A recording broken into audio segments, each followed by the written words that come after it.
there is something extremely limiting about comfort, about being in your comfort zone, right? So while you might think you don't need a move because everything seems cool with where you are, doesn't mean that it's not time for a move. Because you will never find the growth you're looking for within your comfort zone. You just don't, right? Until you stretch, you wouldn't really understand the true capacity that you have. Here is something you need to hear. You're not lazy. You're just misaligned.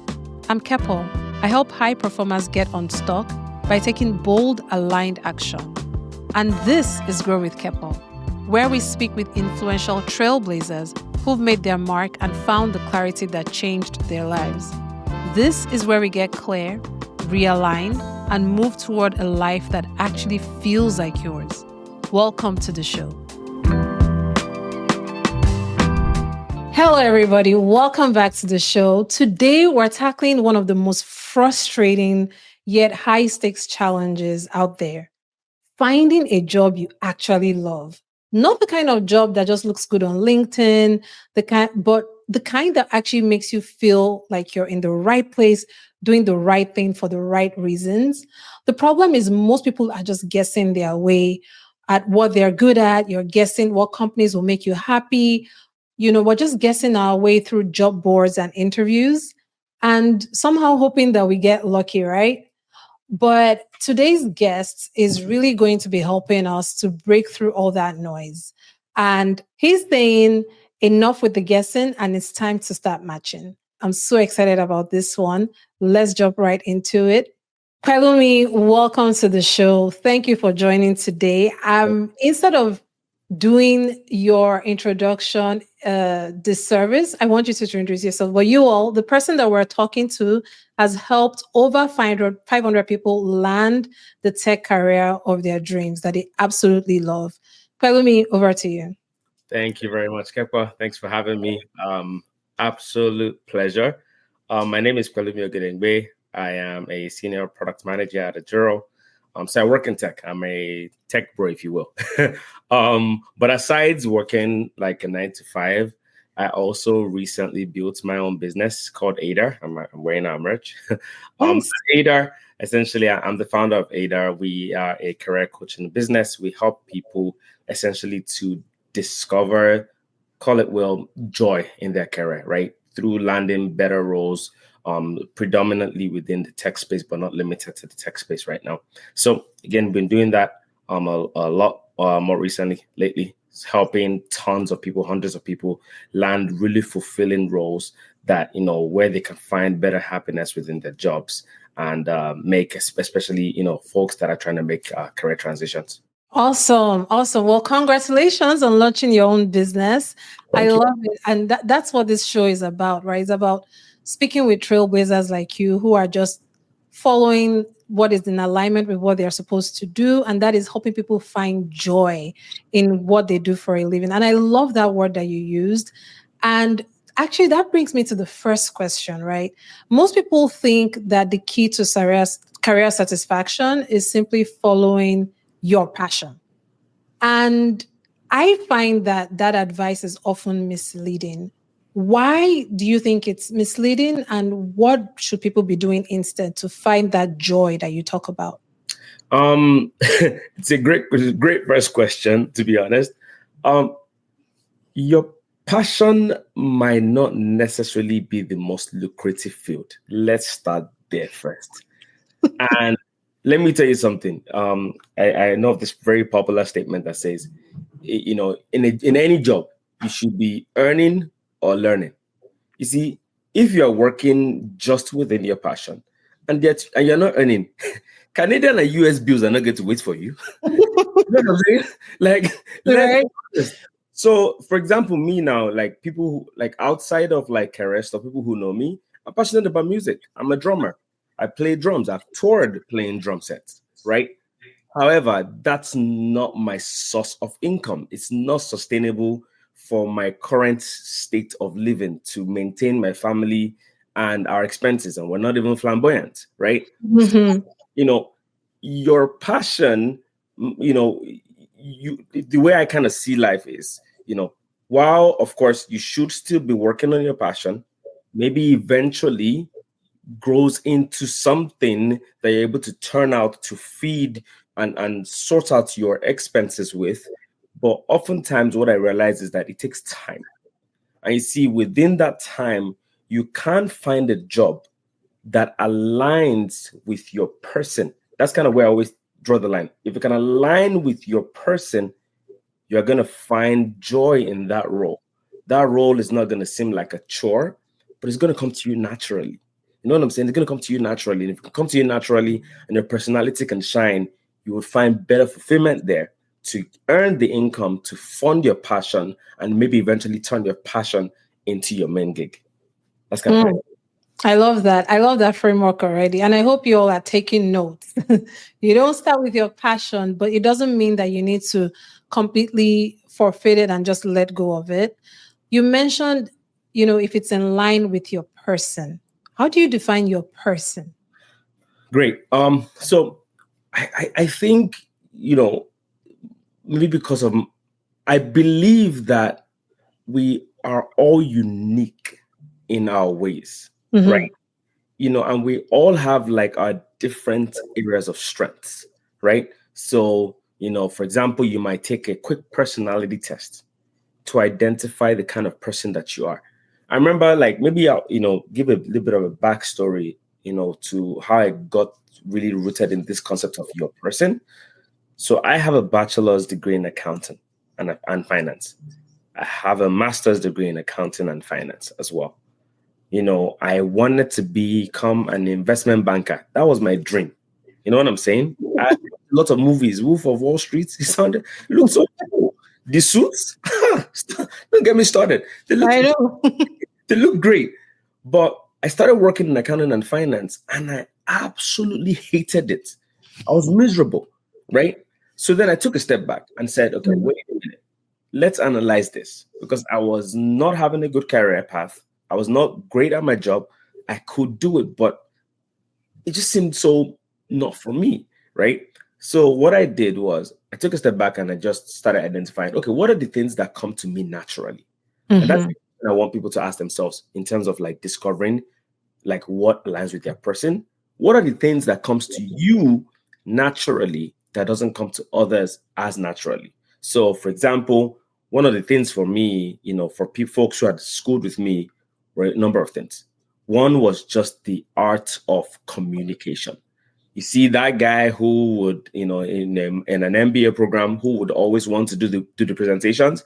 That was me, because for me it came so naturally. I needed little to no prep time to kill a presentation. To be quite honest, as long as I knew exactly what I was doing, what I was talking about, and I understood the material, I could kill it any moment. For me, that came to me naturally. I'm a natural speaker, right? Mm-hmm. That doesn't come naturally to everybody. That's true. For you, it might be you're great at numbers. You love your Excel spreadsheets. Great job. It's you. You know what I'm saying? For me, that wasn't me. So one for me was great, was communication. The other part about me was I started noticing trends in myself. I was very curious. I could ask like the most stupid questions. Why is the wall white? Why not? Why did they paint this wall white and not black? Why is the road tar black? Why didn't they choose a different color like red? Just me driving and asking those questions was another thing I noticed about myself. And then the third thing was I noticed that I was extremely keen about improving processes, right? Just naturally in my home, how we do things. Oh, babe, how can we streamline this thing? How can we do that? So for me, my three pillars then became curiosity, communication, and curiosity, communication, and three C's. I've forgotten the third C. My mind is blanking right now. I just came back from playing golf. Anyway, um, so there were three things. The third aspect really deals with like logical thinking. So for me, I knew that was my person. And so I started to look for roles that aligned with my person, that allowed those things to flow naturally within me. I knew that was where I was going to get my sweet spots, right? So in terms of, finding that, if in terms of finding your person, You might go through like a personality test, which is absolutely fine as well. That will give you great ideas. For me, I'm just I like to think I'm a good thinker. Like I like to sit down and just think and think about weird things sometimes. So that's how came about that introspection and finding who I was as a person. Yeah, thanks for sharing that. Honestly, I can relate with being on a career path that just doesn't light you up. Mine started as far back as undergrad. I studied electrical and computer engineering. Huh. Like people will see me on campus, they're like, "Oh, you study electrical engineering? You study double E?" I'm like, yeah, and they're like, you don't look like oh studies double E. Like me neither. I don't feel like someone who studies double E, right? But I was so stubborn that I was like, no, I this is what I told my parents I was going to study. And for me, changing majors just felt like an abs like, oh my gosh, I'm a failure, you know? But just before I graduated as well, I knew that I can't do this. Can't do this for a living. I need something else. I like more high to solve more high level business problems. I don't want to understand whether the circuit is shut down or not. I don't care. I just don't, you know. So for me to I had to make that pivot. And even when I made that pivot to consulting, um, it was because I didn't know what I wanted to do. I was like, okay, maybe consulting will show me all these different industries and then I'll be able to decide. But then guess what? Even when I started to know okay, I think I know what I like, I know what I don't like. I do not like Excel. I don't like those financial models. Like, shoot me. I just let somebody else do it. And some people, Same here. oh my gosh, Love it. they love it. And I'm just looking Love at them. it. You know what is good? Someone must do it, right? Yeah. Someone has to do it.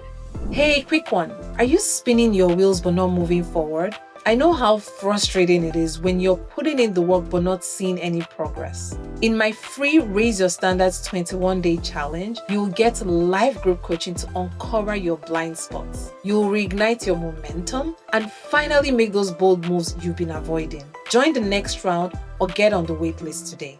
The link is in the description. All right, back to the episode.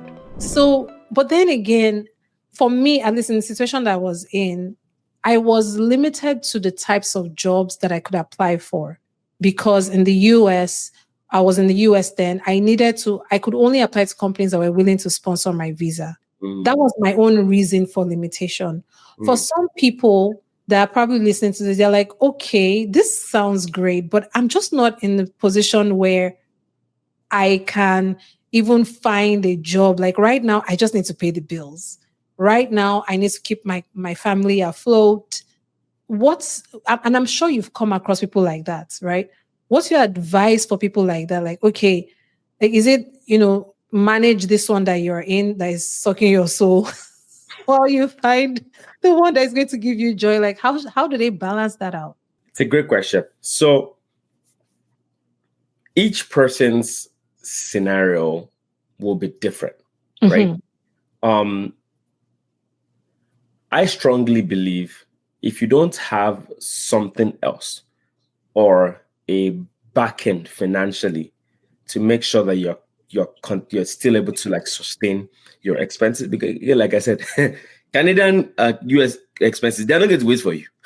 No, You have to think through it very logically, like right. put pen to paper, calculate your expenses, and all of that. Mm-hmm. Typically, I always recommend that find it first while you still have something. See, while you have a job, right? I feel like that's the best time to find yourself. Why? Because there's less pressure. You have income coming in, right? Your finances have been sorted out. You have the time to take the time it needs to identify, okay, what is the right path for me, right? So typically that's how I recommend that people balance it out. However, if you're working in a toxic environment, right, and you just can't take it anymore, again, like I said, personally, check your accounts. You have what it takes to sustain, right? Unless you are just going to quit anyways. Do you know what I'm saying? Like, unless you're just going to quit, right? And then, but, what I recommend is if you can stay in a job or stay afloat financially, start discovering your path, right? Start that introspective thinking. Think about yourself. Think about the things that come to you naturally. Take those tests. Talk to people around you to find out, oh, what do you think are the things that you see that I'm good at? You know what I'm saying? What Yeah, yeah. what notice about me? You know what I'm saying? People around you usually have a pretty good gauge. Pelumi is great at this thing. This thing comes to the Pelumi so naturally. You know what I'm saying? You know, talk to people around you to start finding out that information while you still have something, right? And then through that start to make that transition. Typically, that's what I recommend. No, I love that. I love that you said talk to people around you, because that was what I was going to ask you next. When someone gave me this advice years ago, or when I read books when you're talking about aligning, what your career with something that gives you joy, aligns with your person, like you said. I was like, okay, but who is Kepo's person? I don't know. The person said, I think someone said something along the lines of, what comes to you naturally that doesn't come to others naturally, like you said. I was Exactly. like, i I don't know, because it comes so naturally to me that I don't even think about it. Yeah, That's the thing. Some things about us are so ingrained, and we take it for granted. We just think, oh, really? That's something that people struggle with. So to exactly. your point about asking around, this is what I did years ago. I actually chose like 15 people, maybe former colleagues, close friends, and family. And I just said to them, what's one problem that somebody will come to you with and you will say, go to Kepo, she'll solve this thing for you. And that was something that it was an eye opener. I was like, really? People, this is a problem for people, right? So I so love that. Do you have any other prompts that people can, ask people around them, or any other tactical advice around that? One of the things that I did was I started to write down on a piece of paper what are the things that I would enjoy doing in a job.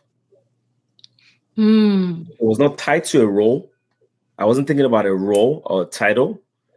What are the things that I would enjoy doing in the job?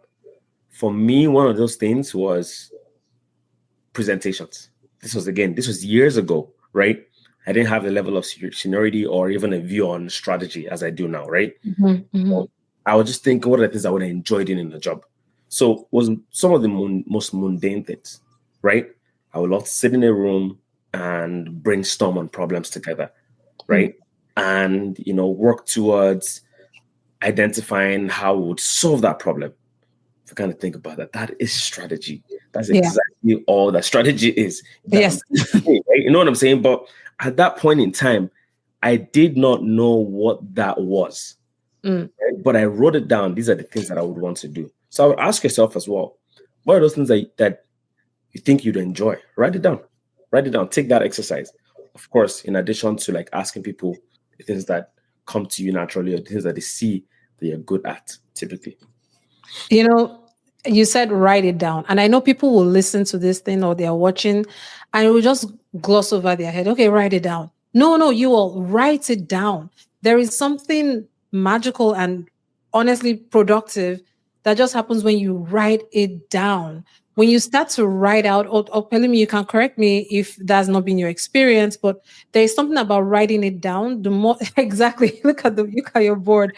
There's something about writing it down. The more you write it down, the clearer it becomes. First of all, you empty your brain of all that clutter so that there is even more room for creativity to flow, right? And once you start writing, you may even start like, oh my gosh, yeah, I never thought about this one. And then you start writing more of that out. Do not, like, these things are so simple. And because they're so simple, they're so easy to do, but they're just as easy not to do. Yeah, Right? I agree. No. So, okay. Another one that came to my mind as you were talking. Okay, you know how you said the best time to find a job is when you have a job, right? But what if the answer is not even finding another job, right? How would someone distinguish between, okay, I'm just in a rut right now that has nothing to do with my job. There are some things I need to fix, and this actual job that I'm in is actually going to light me up, and I'm sitting on a great opportunity here, versus, okay, no, it's actually time for an actual career shift. How can someone distinguish between, oh, I'm just in a rut, right? I don't need a career move. I'm just in a rut. I need to figure out what's going on here. And I'm actually in the best place that I could be right now. Versus, because we always have this thing that we think the grass is greener on the other side. And sometimes it is. A lot of times it is. But how do you distinguish between no, stay where you are? There's just something you need to fix versus no, it's actually time for a career change or to pivot to go somewhere else. Right. So you always want to start with identifying why you're feeling the way you're feeling, right? You know, we call it root cause analysis, right? In my line of work, right? You want to identify what that is. And obviously, what that is dependent on the person would differ, right? Now, I want to put a word of caution out there. You know, there is something extremely limiting about comfort, about being in your comfort zone, right? So while you might think you don't need a move because everything seems cool with where you are, doesn't mean that it's not time for a move, right? Because like you will never find the growth you're looking for within your comfort zone. You just don't, right? Like until you stretch, you wouldn't really understand the true capacity that you have, right? I mean, you recently started your business as well, Kepo, right? Mm-hmm. It is That's it's like no joke, it's no joke. right? If you like if you No, want to run a proper business, it's not a joke. no, it's not. You got on this call, you were saying my eyes are looking, my sister, because I'm going through it. Yeah, Lots of work, right? yeah, yeah. So you know, number one, just really thinking, okay, why am I in this rut? Why do I feel like I'm in this rut? Right? And identifying, where do I want to be? Right?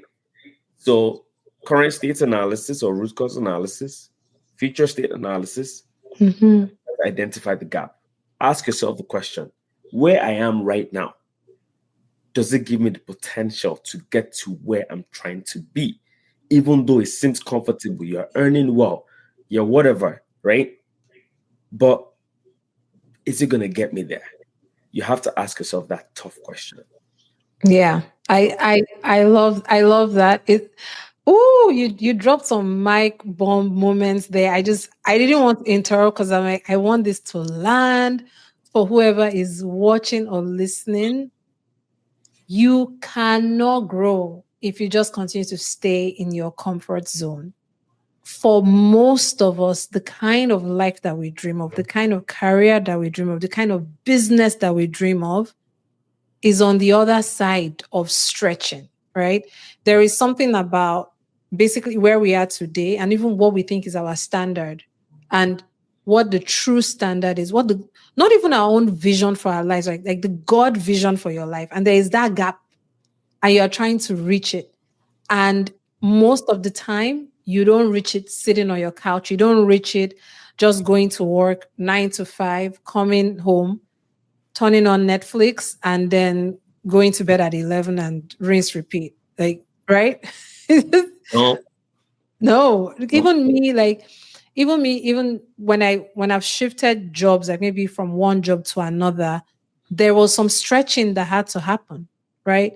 exactly. So finding the job that brings you joy, the career that brings you joy, the business that brings you joy is likely going to require some stretching. And this is okay. This is where a lot of people struggle, I feel, because they expect that maybe it's going to be easy. And because it is something that brings them joy, then it should just be easy. Can you share more about that? Especially you're someone who is obviously doing something you love. You just started your own business and it's bringing you joy, but you just said you're going through it, right? Tell us more about that experience. Like, so Aidrr, for example, we're more than just career coaching. We run a hybrid model, but we're really a tech startup as well within the ed tech space, right? So what we're doing is actually exactly this topic, right? We've realized that there's a ton of people out there that are just working jobs because they need to foot their bills, right? But then if you're just working jobs to foot your bill, right, where the job isn't allowing your personality to shine, more likely than not, you're not going to find the growth level you're looking for within that role. You know what I'm saying? Mhm. Because you're so worried about doing the job that you're letting go of your personality, which is what really makes you shine, right? You've heard about that whole concept of he's not really the most hardworking person that gets the promotions, that gets the movements. No. So you need to work in a role that where your personality can come to life, where people can advocate for you, where people can love your person. That's Mhm. growing your career, right? So, at Aidrr, we're building an AI-driven role recommendation system that will take people's skill sets and personality to spit out information about number one, here, Kepo, here are the things that we think you're strongest at. And based off of that, here are the three tech roles. Again, this is specific for tech right now. They have the three tech roles that you should be considering. We rank them through a proprietary ranking logic for the user, and so that they can have all that information, and we give them a roadmap on exactly how to get there, right? Oh, So wow. we are building that. So now we've been doing that. I started this in March, so just March this year, and it's been a lot of work, right? It's been a lot of work because I had to hire developers and other people in the team to help out. So it's been a lot of meetings. It's a lot of late nights. If I sleep at 11 p.m., that's an extremely early night. My Mhm. average sleep time is 1 a.m., right? Between 1 and 2 is when I sleep, right? And I'm not playing. I'm not pressing Instagram. I'm working because there's a lot Mhm. of planning, there's a lot of strategy, there's a lot of like running things at this level where I'm at, where again I'm still pretty brand new before I can start delegating things off, right? To eventually scale the business that I'm still having to do. So it's a lot of work. And I still have a 9 to 5. So imagine after my 9 to 5, I have a 5 to 9, and then I have a 10 to 1, right? That's how my life is structured right now. Oh, and And you have a family. and I have a family, I have a son, I have a wife, right? And I also have to help out. Do you understand what I'm saying? So like, it's a lot. Like my average days, I have 10 plus meetings a day between my 9 to 5 and my 5 to 9, right? So like it's a ton of work. Has it been easy? Absolutely not. You think I don't want to get sleep? I do. I like sleep too, right? But like, if you're pursuing something, right, that you love, something that you want to build a future with, right, Right. takes time and it takes that grinding initially. So outside of like even business, like my 9 to 5, I remember when I started this new job, um, my current job at Aidrr is extremely meticulous about data. Extremely. Like I Mm. can tell you for a fact, all of our product managers are unequivocally data analysts as well. Oh, The wow. amount of data I can pull for you and like I've had to learn, ridiculous, right? You know, Yeah. and again, while I've always been data driven, I've always been more of primary data driven. So I've always gone out, visit sites, observe users firsthand. But now I have to do that and really dig into Snowflake data to pull out the data I need to tell the stories, to make the decisions that I need to make. Now, that for me took time. I had to learn new tools, right? These are things that I wasn't aware with. I wasn't aware of as in-depthly as I should have, right? So again, that took a lot of pruning. It took a lot of like grinding, taking courses and things like that to really stretch me out of my comfort zone, right? And obviously, like I can tell you for a fact, like what I've learned in the past 2 years in product management is very different from what I learned in my many other years that I spent in product. Again, because again I stepped into a new environment where I had to grow, I had to learn the industry and all of that. So the fact that it is within what you're meant to be working on doesn't mean that it's going to be easy. Yeah. Not at all. Yeah, no. But you know what? It's almost like choose your heart, right? Yeah, What would you rather be doing? Would you rather be at a job that is a dead end for your life and your mission and is misaligned to who you really are and you're yeah, miserable? exactly. Or would you rather be doing this? And at the end of the day, you are not going to be working a 9 to 5 and building Aidrr at the same, like, for forever, right? Exactly. At some point, one is going to take over. Exactly. It doesn't mean that you will just like be sipping from drinks with umbrella in the cup No, forever. no, Like, even anyone will get bored doing that, right? yeah, You're yeah, still going to continue to grow. But the point is, you all, if you really want something, that this is how you even know how badly you want it, how much you're showing up for it. How yeah, much are you showing up for yourself, and how much are you showing up so that you can actually change your story? So it's not this dread, scary Sunday scaries. Let's name all the things they go through. oh yeah, yep, Sunday scaries, Moody Mondays, yep, Hump Day, yep, Junior Friday, yep, TGI. I mean, come yep, on, you know, yep. like this I can't agree. continue, right? Oh, it can't. It can't. And I guess the difference within like working within like what you're meant to be working on is while it's tough, you're going to find it fulfilling. Mm, How you know? While it is tough, and when I mean tough, some days it's going to be like, am I really sure I want to continue this? But when you look at it over a span of time, say just to pick a sample size of a month, you're going to find more fulfillment than those drawback days of, am I really sure what I'm doing here? You know what I'm saying?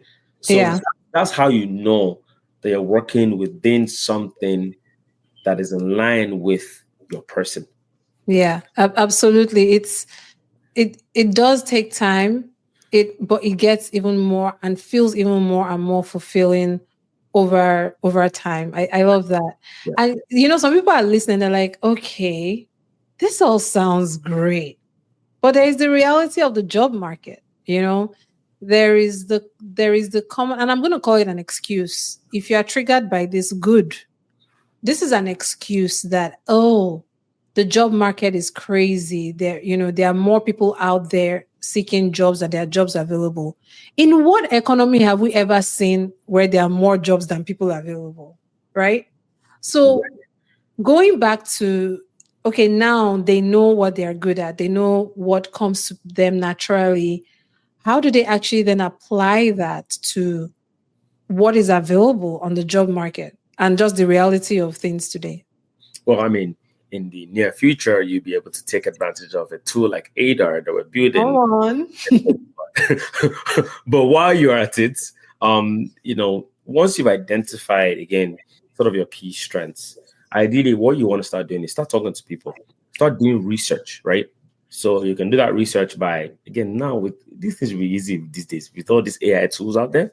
You get a bunch of options of like, okay, what roles are gonna allow me to do these things? You know what I'm saying? That are gonna allow my personality, which is this and this and this, to shine, right? You can start getting a bunch of options from like AI tools, ChatGPT, Gemini, right, and so on and so forth, right? Um, and then you can talk to people as well.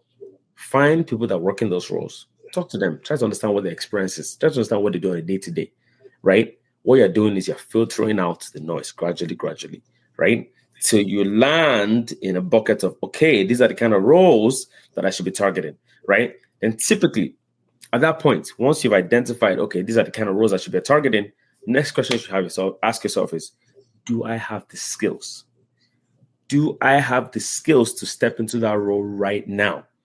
If the answer is no, and I know this is where, oh my God, this is where a lot of people struggle with, Mm, especially people that look like you and I, Kepo, mhm. especially people that come from our own country. Yes. People don't understand the value of investing in themselves, right? They would see a course, it's $3,000. Ah. No, or maybe they will be asking the school, whoa, what is my guarantee that I'm Mhm. successful? That if I take this course, I'm going to find. Yep. Then they will throw a party and spend $2,000 on You know what I'm saying? Like barbecue. easily, right?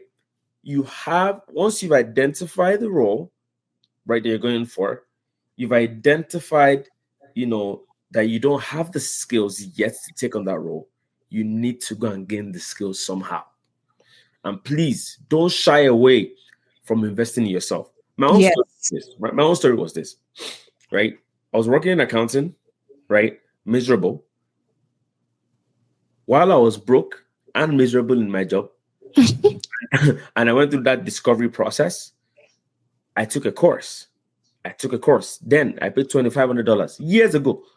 And that's a lot of money years ago then. For a broke boy, stop it. Serious money. That was almost my life savings. $25 I paid on a course. But you see, it changed.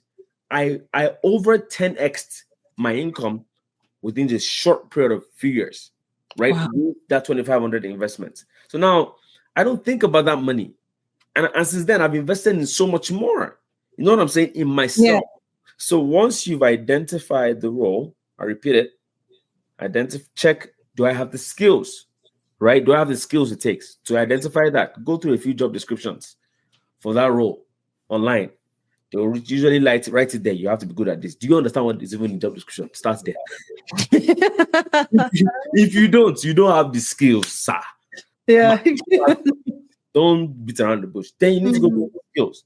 To gain the skills, you can go 2 routes. You can go to either a proper vocational college, university, or whatever. You can go through like a self-taught, self-paced course, right? Udemy, Coursera, whatever it is. Get the skills. Once you've gained the skills, start to apply it to your resume. Usually, majority of the times, people don't really understand the concept of transferable skills. There are usually many things that you already do in your current job, right? For example, for my space, getting into tech, there are many things you probably already do that are transferable to the next role.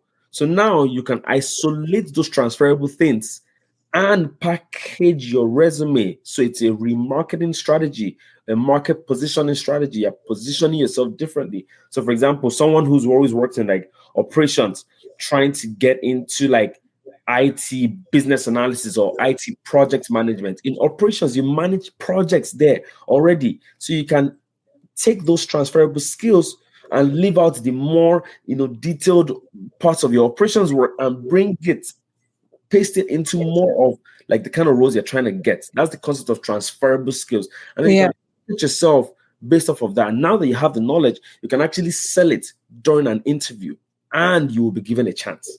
Yeah. Yeah, no. Yeah, I know exactly what you mean. And I love that you said that. But for you went from accounting and finance and you moved to tech. What were your transferable skills? Yes, I'll tell you. So one was transferability by industry, right? I had worked in accounting. I had knowledge working on accounting systems. So my first transferable skill was, okay, I know these accounting systems. And guess what? Every company, I don't matter whether you're an AI company or you're a mining company, every company needs an accounting system. Why? Because you have inflows and outflows of cash. So I'm like, okay, I could start helping organizations to implement accounting systems. And guess what? That's exactly what I did. Oh, wow. I understood the problem. I understood the users. I understood the use cases. And that was exactly my entry point. That was number one. Second of all, working in accounting, I understood data, right? I understood how to run reports, build reports, all of these things. Again, transferable skills. That's true. In terms of like my natural ability to be a communicator, as you can probably tell from this call already, I'm not, you know what I'm saying? Yeah. I was able to take that as well, right? And demonstrate that strong communication skill that I have, right? Yeah. Those were the 3 things that I identified as most critical transferable skills into the space I was going to. Oh, also, by the way, before accounting, I also worked in customer service, right? Oh. That meant a lot because, again, I started my career in tech as a business analyst. As in customer service, a lot of the things you're doing is you're getting inquiries from customers. You are gathering their requirements so that you can prefer a solution, right? Business analysis, you are gathering customer requirements. The only difference here is you're translating those requirements to the development team to prefer the customers with the solution. And difference in customers B2C mostly if it's customer service, but now in IT is more B2B, right? Mm-hmm. Those were the differences. Those are the things I was able to transfer over and lift over and market myself, right? Wow. I love that. Pelumi has given us two main buckets to pull from. Number one is just what you're naturally good at, right? That just comes naturally to you. We've talked about how you can extract those either from your brain or from other people or from writing it out. And number two is just the skills that you actually gained on the current job that you're in or your past experiences, or even doing some work outside of, your 9 to 5. For some people, maybe they've helped to put together a lot of events or programs at their church or their school, whatever it is. Like, think you've done stuff unless you've spent your entire life literally sitting down doing nothing, which you probably haven't. You probably have some skills to transfer from where you currently are or where you've been before. Now, Pelumi, there is something that I noticed. You know how you were having a visceral reaction when you were talking about how people don't like to invest in themselves, or which that thing just like really gets me. The second thing is that I see is this, and stats have shown this, that men, they will apply for a job even if their skills match by just 30%. Women, if that thing is not like line by line by line, it's like they just kind of, censor themselves from it, right? So to this point of, if you see that you don't have the skills, go fill the gap. Where is the kind of gray area or balance to where you might not have every single thing on the job description, but you might actually still qualify and actually get it? I am an example of that. So how do they draw that line? Fantastic. So I see it as if you see a job description, right, and you barely understand anything on it, like, there's a difference between having the skills and understanding it. So, as an example, if I look at the job description, right, for an aeronautic engineer, someone who fixes planes and plane engines, chances are I would not I would maybe 10% of what is there. Mm-hmm. My brother, my sister. That's you see that situation, you need to go and fill the gap, right? Mm-hmm. But if you look at a job description and says, I'm not putting a number, 70% or whatever, or let's just say you understand what they're asking for and it doesn't look foreign to you, always apply. Because, when companies put out job descriptions, right, here's the thing. For example, like if you know nothing about software project management, you know nothing about how software is built, know nothing about how software is implemented, right? Know nothing about risk management, change management, all of those core concepts in project management, as an example, right?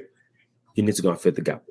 But if you do, and now you see a job description where maybe they go into details about specific frameworks, right? So let's say they're talking about compliance frameworks, right?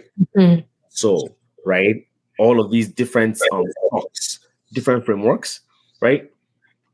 But the bulk of like the core of the job itself, you understand, always apply. Because companies put out those things to actually sift out applicants. So you who sees it, if you don't apply, that's one less person they have to worry about in their sorting out process. Wow. Right? Is never going to be 100% match. They know that, but they're working on your psychology. You see it and you think, oh, I don't have this line, I don't have this thing, I don't have this thing, right? But hey, if you understand the job, if you know what they're looking for, always apply. Always apply. Always Wow. apply. It's a sorting mechanism. Because when you don't apply, they don't have to worry about communicating with you. It's one less person to worry about. Oh, I never thought about it from that angle before, like If you don't apply, that's because they're having to do with a large volume, a lot of Yes. time. Especially it's a Go to good work. one, right? And they even post the salary, and salary is good. Oh my goodness. Yeah, you actually really do miss 100% of the shots you don't take. Yeah. Point blank period. And whose code is that? Is someone's code? It's not Kepa's code. Someone, yeah. It's not Pelumi, someone. Google it, you'll find it out. Okay, so this is another one that has been coming up a lot in conversations, and it's really around this whole uh the the the dominance of AI, right? People are afraid of their roles. They're afraid that, their work will become extinct, blah, blah, blah, or AI is taking over. There are no jobs out there. I'm about to lose my job. What's your advice to someone like that who is still trying to find a job that brings them joy, but they have this fear of, okay, what about AI? Great question. And the different like faces you want to think about it from. Mhm. Number one, do not be ignorant. Go and learn something about AI. That's just the plain blank truth. But you're not learning this from a position of fear, right? You are learning it actually from a position of strength, right? You Mhm. want to know what is going on out there. That's just starters. In terms of the fear of, oh, AI is taking my job, AI is going to take my job, blah blah blah. You know, not quite, not yet, at least, right? If you are thinking about your job as just tasks that you fulfill, and you don't really see the value you bring to an organization, then yeah, sure, AI is going to take your job. But Hmm. you have to think about your job deeper than that. What value do you bring to the organization? Right? What are those unique things that you bring to an organization? Because at the end of the day, like AI is not going to communicate with a stakeholder like I'm communicating with Kepo. No, never. Then is never really going to understand body cues as succinctly as a human being will. Right? So you should not be scared of it. And that's actually the reason why I led with go and learn about AI. Because why? You see, if you're sitting in strategy meetings and you're able to recommend, for example, how your organization can leverage AI in speeding up processes, in automating redundant processes, as an example, you are also a winner from that standpoint, right? So don't be scared of AI. Go learn it. Go and understand it as well. You too have it in your toolkit. Mhm. In your arsenal, know enough about it to be able to contribute in those meetings, right? With stakeholders when those conversations are being had, right? But again, don't think about your job as a task. All right. Don't think about your job as a task. Think about the value that you really bring. So, what that really means, because that can sound a bit vague for someone. So, for example, you're working a job where you're doing accounts payable. Accounts payable, you're receiving invoices, get invoices from vendors, you process them through the next pay cycle, Mhm. payment gets checks get mailed out to the vendors, right? If that's how you're thinking about your job, just that I collect this, I process this out, right? AI is going to replace you. What you're thinking about is as okay, let me track the number of invoices we get. Oh, we're always delayed on this invoice. Or, oh, how can we streamline this process? Right? Is there something else we can do here? Right? You're thinking about the value more than just the task of fulfilling that line of getting vendors paid. You're thinking deeper. How can we improve this process? How can we streamline things? Right? How Hmm. can we improve communications with vendors? Right? What are those other things that we can do that surround your role that makes you more valuable to your company as a person rather Hmm. than title? That's how you should be thinking about the job. Wow. Also, to put it Mhm. just to put it out there, while AI is great, it is capital intensive for organizations to fully onboard AI, right? It is capital intensive. Not just that, there's a need for a mindset shift for the senior executives to onboard it. If you don't know, a lot of some of these senior executives are also older people who are not necessarily pro AI. So it's not just going to wipe out all jobs like that, right? Them Microsoft and Meta, them, right? Those kind of companies, they have the budgets, they have the vision. Look at their owners, look at the founders, Mhm. where they have the flexibility to quickly adopt. But there's still a lot of companies out there who are not just going to jump on AI just like that, right? It takes a lot to do. So, Okay, you all stop living in fear of AI taking your job tomorrow. Because again, that's another excuse to not level up, right? And it's even all the more reason why it's important to do what Pelumi is saying, which is aligning your job with your person. And when you do that, you're able to really get clear on the value that you actually bring to the table. And there's something that happens with human exchange. AI cannot replace that. It will not replace it.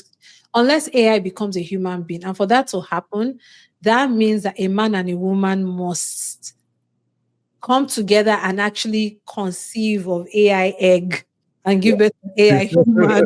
Okay, like it's not going to happen. So just everybody calm down, and rather than using all these noise as a reason to just not do anything or to just not level up, go do the hard stuff. That's just all there is to it. Behind all of this, though, there is a mindset, right? That people need to have. We've talked about how, first of all, well, you already said just now, thinking about your job not as just a bunch of tasks, but as the value you bring, embracing the hard, because what's the alternative, really? The alternative is harder. yeah. But is there another like major mindset shift that you feel really needs to happen for people for them to actually pivot into a joy that if to a job that brings them joy? Oh, man, there's a lot. There's a lot. Some of the ones I can Mhm. think of is I didn't study this. So, like, bachelor's, my background, I did not study this. So, because of that, I can't do that. So, for example, let's say you studied animal husbandry. I'm sorry, it's true, right? You now think because of that, you cannot work in cybersecurity. You, you know, it is one of the biggest ones, right? Mm. You deal with it. But if you really go out there, I dare you, just go on LinkedIn and really look at people and their backgrounds. More likely Mhm. than not, you're going to find less of people who are actually working in roles that align with their background. Absolutely. You and I are examples. Exactly. You and I are examples. And this is actually a very, very important mindset shift, because I have coached one or two people like that in the past that felt, oh, I see everybody else around me having masters and PhD in this. I'm like, okay, but you you have a different kind of experience. You have different skill sets. You have transferable skills, like we talked about, right? And you have a superpower in communication or in helping people break down problems into smaller tasks. Like, what is it? Like, what is your excuse? Right? Exactly. And a lot of times, these are the stories that we tell ourselves that stop us from actually reaching for something. And sometimes even driven by that thing that just wants us to stay in our comfort zone. Again, back to that comfort zone conversation. Then we come up with this high and lofty sounding excuses, right?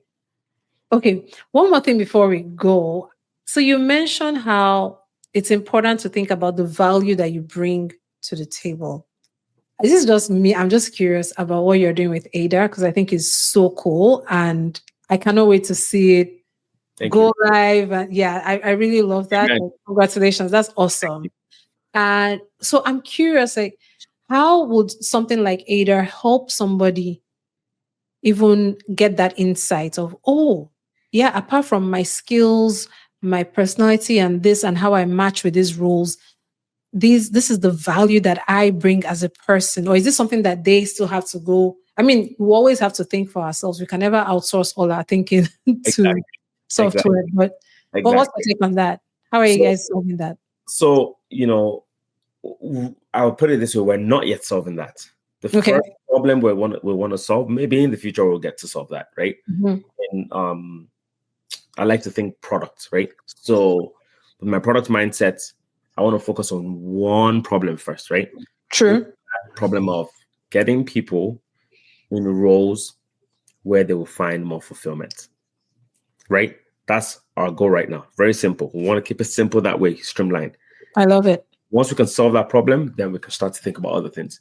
Yeah. However, here's how solving that first will facilitate, people identifying better value. You see, the hypothesis that I'm working with here is also based off of like my own personal experience, right? Which is the fact that when you're working in a role that you find better fulfillment in, things will come to you naturally. Ideas will come to you naturally Mm. that you don't have to research anywhere.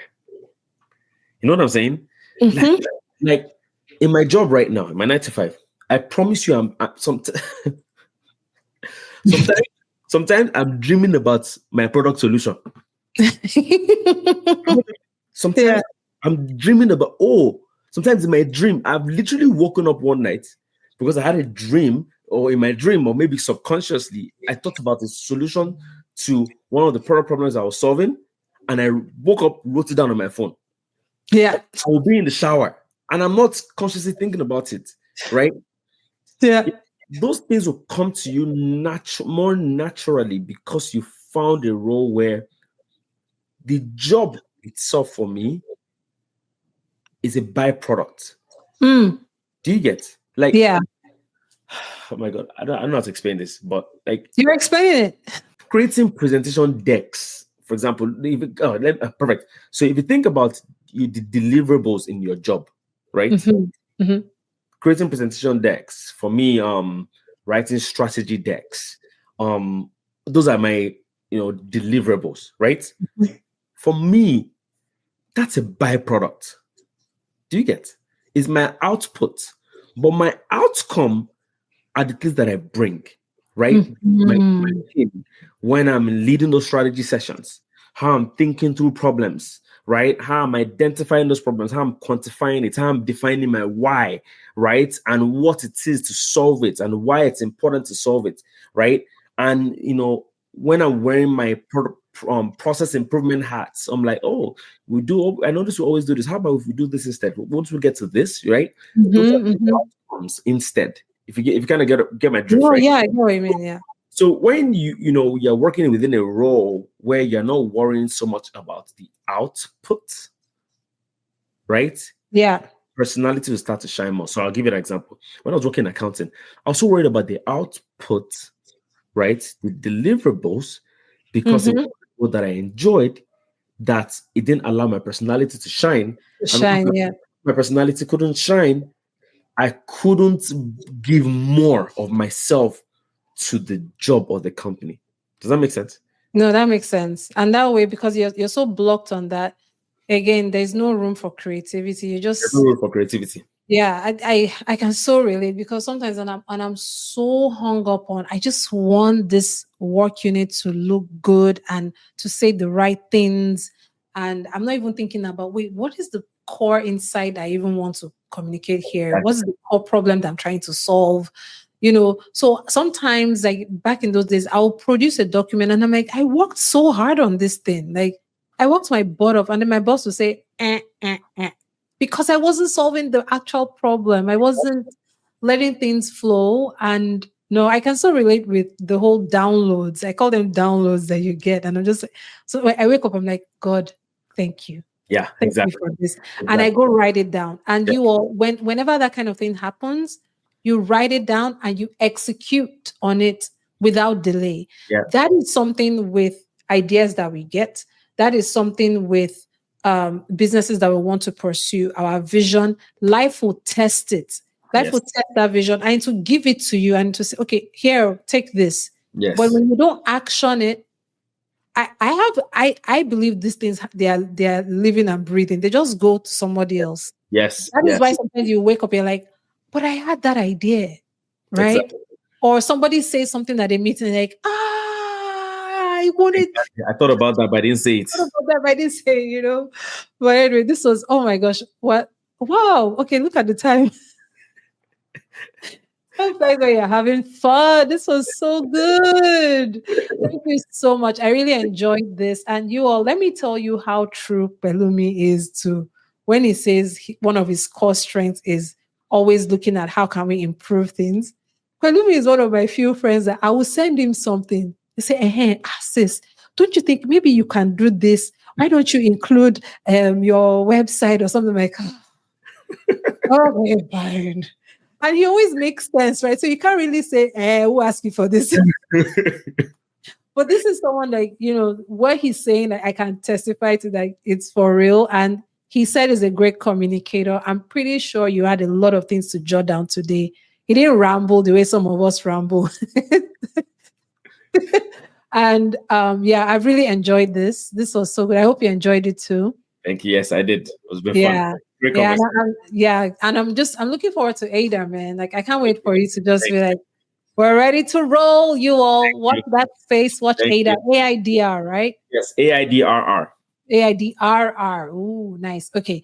So for now, is there any other service? Like, are you like? I know you're coaching people, but is there a way you want them to reach you, or what you want them to reach you for? Totally. Like if you go to aidrr.com, Mhm. our website is live, so you can see the services that are readily available. Anything that isn't readily available is also there to give you some information on like what we're building, and like how to sign up to like a wait list and all of that in our newsletter, so you start getting immediate value even while we're building. Oh, I love that. I love that. You all AIDRR.com. Correct. All right, get on the wait list and start getting value along the lines of aligning your person with your career. And I know we've talked about jobs, 9 to 5, but if you're also trying to build a business the way Pelumi and I are doing on the side while we work on our 9 to 5, this is the exact thing too that you need to do. Understanding who your person is and aligning that. What are your transferable skills, right? It's Yep. not career. That's why I love this conversation, because pretty much anyone, whether you're trying to do a 9 to 5 or a business, it applies. It applies. Do not be afraid of the hard. I love it. Maybe there's even another conversation coming up between you and I. I love it. Go deeper. I love it. Thank you all so much. Thanks for watching, and see you on the next one. Thank you. Okay, bye. Thanks for tuning in to Grow with Kepo. If this episode sparked something for you, subscribe, share it with a friend, and keep growing.